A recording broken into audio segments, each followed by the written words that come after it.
प्राचार्य महोदय एवं शिक्षकगण तथा बाहर से पधारे हुए अतिथिगण, दीदियों एवं सहपाठियों तथा मेरी प्यारी बहनों, श्रीमद् भगवद गीता जो निकाल के बोलूंगी, श्रीमद् भगवद गीता जो हमारे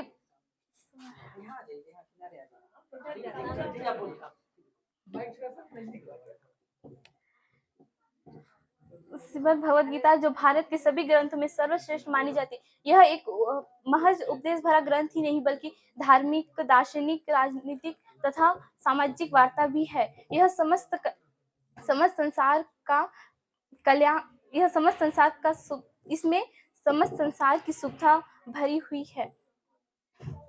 श्री कृष्ण के दिए हुए सारे उपदेश जगत कल्याण के सात्विक मार्ग तथा परा ज्ञान का एक कुंड है। इन्हीं ज्ञान भरे कुंड तथा मतलब गीता में 18 अध्याय 700 श्लोक हैं, जिन 700 श्लोक में से मुझे एक श्लोक अत्यंत प्रिय तथा जो मुझे प्रभावित कर गया, वह श्लोक के विचार में अपने प्रकट करना चाहती हूँ। कर्मण्यम कर्म करिम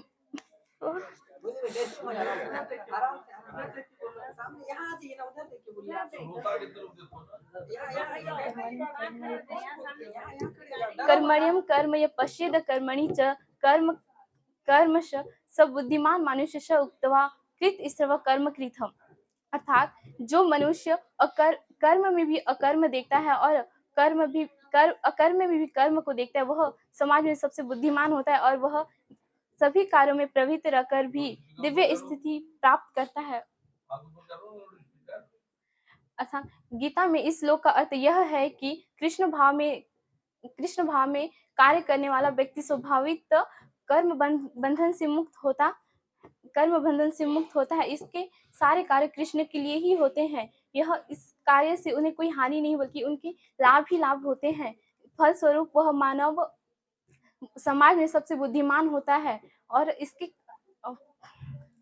समाज में ही सबसे बुद्धिमान ही होता है तथा कृष्ण के लिए सारे कार्य में वह लगा रहता है। अकर्म का अर्थ है कर्म के फल के बिना। निर्वेशवादी सदैव अपने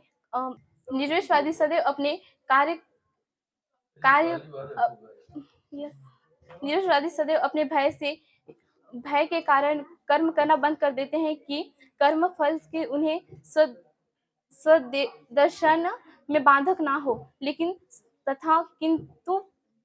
किंतु सगुणवादी हमेशा अपना कार्य करना नहीं छोड़ते, क्योंकि वे कृष्ण के प्रति नित्य दास होते हैं। उनको पता होता है कि वो उनका कार्य कृष्ण के लिए ही है। वे अपना कार्य कभी नहीं रोकते। वे अपनी स्थिति से भली भांति परिचित होते हैं। उन्हें यह सेवा करने में अत्यंत ही दिव्य स्थिति प्राप्त होती है। अगर कोई मनुष्य अपनी कर्म फल तथा आसक्ति से रहित होकर ईश्वर के प्रति कर्म करता है तो वह वास्तव में कर्म योग है और अपने अनुसरण में मनुष्य निरंतर उन्नति तथा मोक्ष की प्राप्ति करता है। धन्यवाद।